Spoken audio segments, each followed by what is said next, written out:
I never have consciously copied anyone. I'm a combination of everyone I've heard and everyone I had high regard for. And he got him giving it this between first and second. Right. If this was a movie and you had 10 shots at it, you could not get it any better. I think one of the best things about it is that it's very nearly actual size, so that's good.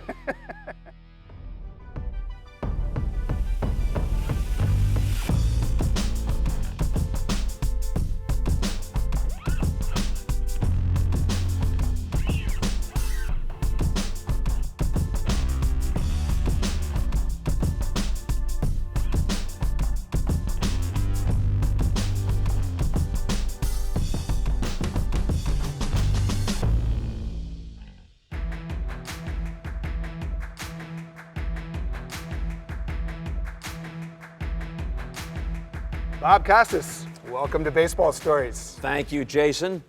Now we go back a ways. We do, and that's why, for me personally, of all the Baseball Stories shows that we've done, this I think is the coolest because we've known each other so long. I knew Bob Costas before he was Bob Costas. The other reason this is so cool to me is, you're one of the greatest interviewers who ever lived. You host an interview show called Studio 42. And now, which is where we are. We're in Studio 42. I'm hosting an interview show, interviewing you. This is just surreal. This isn't really happening, right? Do not mess this up, Jason, please. Okay, we're done. No, we're not done. Let's talk, because right now in Cooperstown, New York, they refer to you as Frick Award winner Bob Costas. Mm-hmm. Now, Bob, I know you've won basically everything except the Nobel Peace Prize, but you've said this means more to you than any of those awards. Why is that? Just because of my lifelong love of baseball and the fraternity that I'm joining, particularly poignant. I received a call from Dick Enberg only hours after the announcement on December 13th. And as it turned out, that was my last conversation with him. It was just days, less than a week before he passed away suddenly. Wow. And his simple message was, welcome to the club. Wow. And if you're part of the club, even if you're not necessarily in the starting lineup, if you're on the same team as Dick Enberg and Vin Scully and Jack Buck and Harry Carey and Red Barber and Mel Allen and Ernie Harwell and on, that's a hell of a club to be part of. You lived in New York when Mel Allen did the Yankees, yeah. And you lived in L.A. when Vin Scully did the Dodgers, and you lived in St. Louis when Jack Buck did the Cardinals. This is incredible. Well, let's talk about those three. We could do it in any order, but I would personally vote for saving Vin for last. Mel had a little bit of a southern melody. There it is. There it is. Number 60. A standing ovation for Roger Maris, who got number 60. Like a lot of the early broadcasters did. Think Lindsey Nelson and some of the others. Or Ernie Harwell. Just pleasing to listen to. And I think that's a very underrated quality. What you say is important, but how you say it and how it sounds. There's lots of singers who can hit a note, but that note sounds different when Sinatra hits it or when Tony Bennett hits it. And so I just remember how pleasing it was to listen to Mel Allen. And with Jack Buck, you had a combination not only of excitement, but also genuine sentimentality and a wonderful, dry sense of humor. Smith corks one into right, down the line. It may go. Go crazy, folks. Go crazy. And then in Vin Scully, you had a combination of every quality you could ever want in a broadcaster. And look who's coming up. All year long, they looked to him to light the fire, and all year long, he answered the demand. An important part of broadcasting isn't just calling the moment, it's setting up and framing the moment, the anticipation of it. So when you think of Koufax's perfect game or Kirk Gibson's home run off Dennis Eckersley, it didn't have to turn out to be a perfect game. Harvey Keene could have gotten a base hit. Eckersley could have struck Gibson out. But since it did turn out the way it did, everything Vin said prior to that led up to that moment and increased the tension and the anticipation, then it paid off all the more. High fly ball into right field. She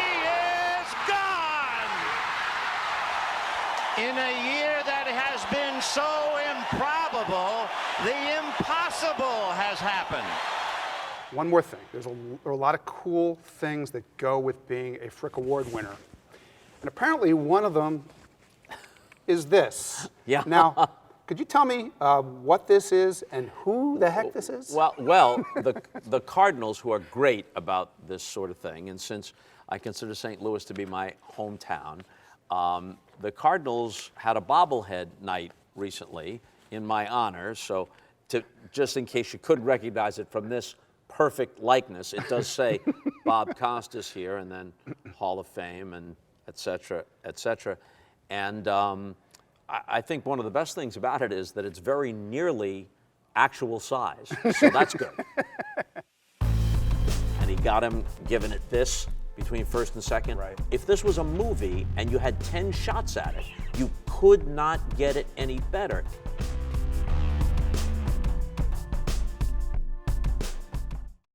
Let's take a look at some of the greatest moments in Bob Costas broadcasting history. And we got to start with everybody's favorite, the Sandberg game, 1984. Yeah. Of Take all a the look. regular season games I've done, this is the most memorable one. This is the first homer off Bruce Sutter in the ninth. The score was 9-8. That tied it 9-9. And Willie McGee hit for the cycle of that game, which people forget. Yeah, they and do. his double, which gave him the cycle in the top of the 10th, made it 11-9. And then Sandberg came up again in the bottom of the 10th after Bob Dernier walked with 2 out. And it's a different era, and Sutter's still in the game, pitching like his third, maybe his fourth inning. It's one of the most amazing game. things about it. Yeah, he's still in the game. And so he comes up again, and then this happens. He hits it to deep left center. Look out! Do you believe it? It's gone! And one of the best things, I think Bucky Gunst directed the game. Look at that shot. Sutter snatching the ball back on the return throw from the catcher. I think what's overlooked a lot of times about a baseball telecast is how important the director is. When you look at Kirk Gibson's home run, Scully's call is great, but this is live. Harry Coyle, who practically invented how to direct a baseball game, somehow he knew instinctively when to get to Gibson, and he got him giving it this between first and second. Right. If this was a movie and you had 10 shots at it, you could not get it any better. And when the pictures and the words complement each other, then whether the audience realizes it or not, both the visual and the audio are elevated. And now it's funny that you just mentioned Kirk Gibson, because we've got the lead-in to Kirk Gibson's homer. Here you go. Dodger Stadium filling up before Game 1 of the 1988 World Series. Hi, everybody. Bob Costas along with Marv Albert. First item of business, Kirk Gibson will not play for the Dodgers. Bothered by the right knee and the left hamstring, the knee more so. But in any case, he won't even be introduced tonight. We assume that means he's not available for so much as pinch hitting duty. Mickey Hatcher moves from first base to left field. Good job, Bob. Yeah, well, that was what we all thought. That's what all the writers thought. That's what we had been told. And Mickey Hatcher started in his place and hit a home run off Dave Stewart earlier in the game.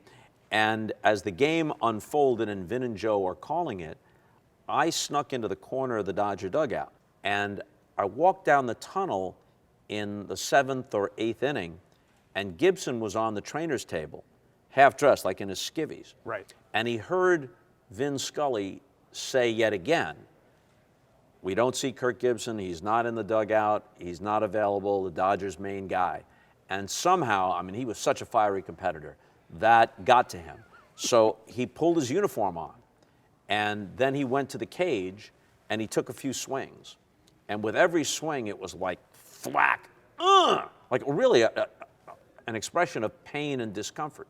So I was able to tell Mike Weissman, who was producing the game in the NBC truck, Gibson has put his uniform on, he's taking practice swings, he could pinch hit. And then Mike passed that on to Vin. So Vin was aware. And then when Vin saw Gibson sitting in the dugout, and then Harry Coyle took shots of him, the anticipation began to build. And then when Mike Davis walked with 2 out and nobody on, and Gibson was not in the on-deck circle. Dave Anderson was in the on-deck circle as a decoy, because Lasorda didn't want La Russa to think that Gibson was a factor. And only after Davis walked did Gibson get up off the bench and walk onto the field, thunderous ovation, and then Vin said, "And look who's coming up." And look who's coming up.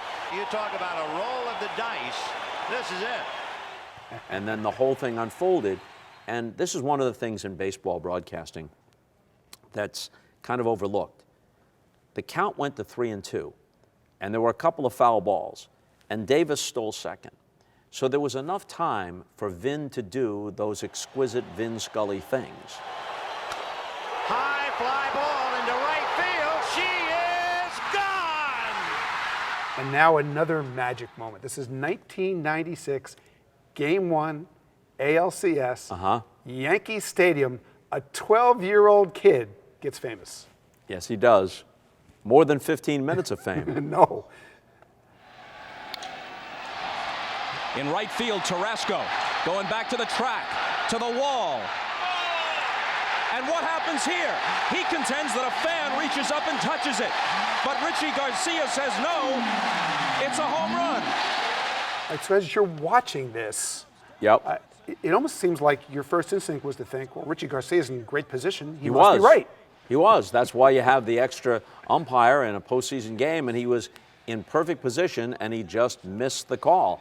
But Tarasco immediately points upward, as if like, look, I would have caught this ball otherwise. Yeah. And then when the replay comes around, it's obvious that Richie had missed the call, and it should have been an out.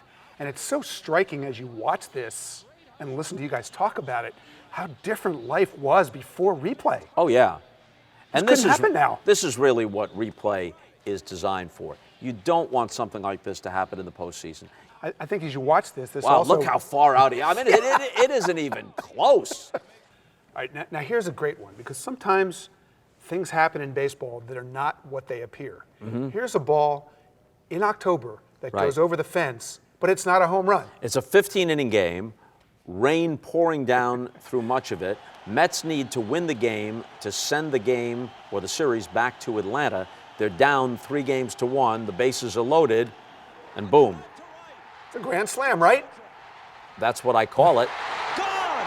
A grand slam! Except, as you're about to see, his teammates come out on the field. Ventura doesn't seem to care, and so technically it goes down as a single, later known as a grand slam single. Yeah. And so technically they win it by a run instead of by 4 runs, and they force Game 6 in Atlanta, which was a great game in and of itself.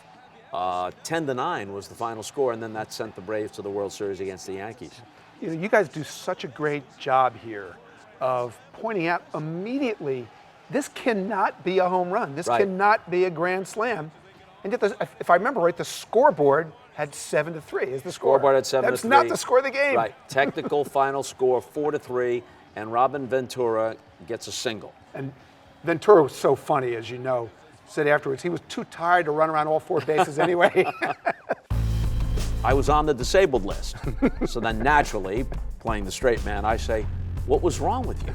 And he says, "I had hepatitis." And I say, "How did you get that?" The New York Yankees, world champions, team of the decade, most successful franchise of the century.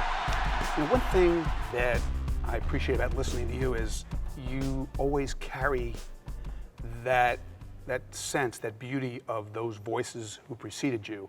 And you have such a great feel for calling a baseball game, the rhythm of it, the history of it, the numbers, when to invoke poetry, when to say nothing. How would you describe the art of calling a baseball game? I think you just described it, really. And as far as my approach is concerned, I never have consciously copied anyone, because then you'd only be a pale imitation of that person. But in some sense, I'm a combination of everyone I've heard and everyone I had high regard for. You know, Bob Uecker's one of my best friends. I love listening to Bob Uecker. And when he sends you out, he says, "There's no room in baseball for a clown." That's what he said. If any other broadcaster tried to imitate Bob Uecker, it'd be ridiculous. If you tried to imitate Harry Carey, it would be ridiculous, because unlike a lot of people who try to be bigger-than-life personalities. It's forced. Right. That's who Harry was. You'd no more want Vin Scully to act like Harry Carey than you'd want Harry Carey to act like Vin Scully.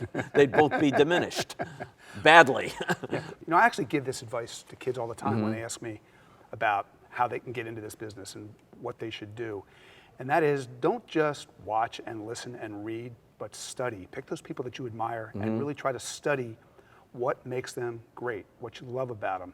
Is that what you think you did? I definitely think I did that. And a lot of it, especially when it comes to baseball, is pace and rhythm. And when you are only doing games occasionally, I don't do 162 games a year. I do maybe 20 now for the Baseball Network. So the hardest part is to just get into a consistent rhythm. And sometimes you say to yourself, I want to be so prepared for this game because I respect the craft and respect the audience. Sometimes dead air can seem longer to the announcer than it does to the viewer. And that's why I still often watch the tapes of the games that I've done. Still? Yes, still. It isn't because I want to make sure I got that call right, because usually you're going to get the call okay, but was the pacing right? Should I have told that story in the third inning or saved it for the sixth inning? Or did what seemed like an eternity of silence, was it really only 3 or 4 seconds and it was okay? Just to make sure that it feels, how it feels is different than how it reads in transcript. And here's a drive to left. It's mighty high, it's mighty far, and good night.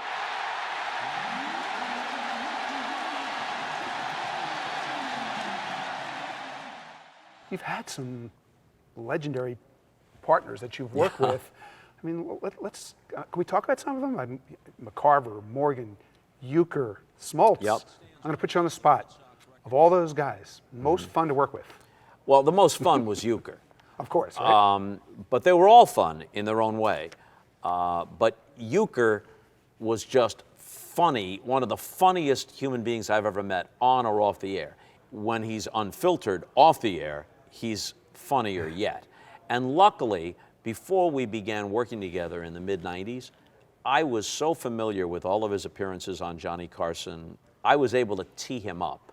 I knew some of his obscure but hysterical stories. And so if something came up in the game, and if I could get it over to him and set him up for one of his stories, then he'd give me the high five, after he, thanks, pal, that you get an assist on that one. That had to be a goal of every broadcast, right? You had to get some legendary Euchre story on the air. Yeah, game 6, I think it was, in '95 in Atlanta. Morgan's on my right and Euchre's on my left. Morgan, 2-time MVP, one of the greatest second basemen of all time, first ballot Hall of Famer, and he's talking about his World Series experiences. He's talking about Johnny Bench and Sparky Anderson and Pete Rose and Tony Perez, and I knew where this was going, so when he's done, I turned to Euchre, and we hadn't prearranged it, but I knew he'd pick up right away. I said, Euchre, you ever play in the World Series? And then he did what I knew he would do. He said, well, I was with the Cardinals in '64, but when we played the Yankees in the series, I was on the disabled list. So then naturally, playing the straight man, I say, what was wrong with you? And he says, I had hepatitis. And I say, how did you get that? And then he says, the trainer injected me with it. Which of course explains why the Cardinals won the World Series. They made sure to keep him out of it, right? Exactly. Now, another one of my favorite things about you as a play-by-play man is you're willing to go places that a lot of play-by-play men don't. You're willing to go beyond the 60 feet, 6 inches and talk about issues, sometimes issues with the sport, sometimes social issues. It feels to me that it takes a lot of confidence and self-assurance to be able to go there. Yeah. Have you always had that? Not always. I think you have to first get your feet on the ground and be sure that you're able to handle the nuts and bolts and be accepted both by the people who employ you and by your colleagues and by the audience. But I would also say this, the only time I've ever addressed any social issues, they had to have intersected with sports, and I only did it on pregame shows or halftime, so never at the expense of the action. 99.9% of the time, what I'm talking about is the game in front of me, but sometimes that connects to something historical. Here's something that I'd like to ask you as we wrap this up. As you look back on your career, do you ever wish you'd done more baseball? Yes, yes. A person like me doesn't have the right to too many regrets. I've been so lucky and so blessed, but I do wish that NBC had hung on to baseball. It's not their fault. They don't run a network for my benefit. It wasn't the right business decision. Had we had it continually, and had I been able to do a game every week with the same partner, I could have had a 30 or 40-year stretch doing baseball games, doing LCSs and World Series. And I'd like to think that at my best, I was a very good baseball announcer. When I was active, oh man, Tony Pena on 3-0 sends everybody home. But I'll never know how good I could have been if I had been able to do it more regularly with the same production crew and whatnot. There are times when I'm doing games now and I say to myself, yep, that's pretty close to my A game. That's how I sounded in the 80s and 90s. And then there are other times where I say, to be honest, I can only give myself a B here. And I think that's just a matter of rhythm and consistency. Sure, but I mean, you've done so many incredible things in your life and times, and yet there's something about baseball and the hold that it has on you that makes you still think about that what if? Oh, yeah. Yeah, and I know people associate me with the Olympics, and I'm very grateful for that, and it's a wonderful experience. And when we had the NBA, and basketball's my second favorite team sport, when we had it in the 90s, what a golden era. All 6 Michael Jordan, Chicago Bulls championships and whatnot, and I was glad to be part of that. But baseball has always been the sport that I was most interested in, that I followed most closely, and that I got the greatest gratification out of being part of. Well, I'm so glad that in the end, the journey is going to lead you to Cooperstown, and no one who's ever stood at that podium and accepted a Frick Award could possibly appreciate it as much as you. So Bob, thank you so much for joining us and for sharing these amazing stories. Thanks, Jason.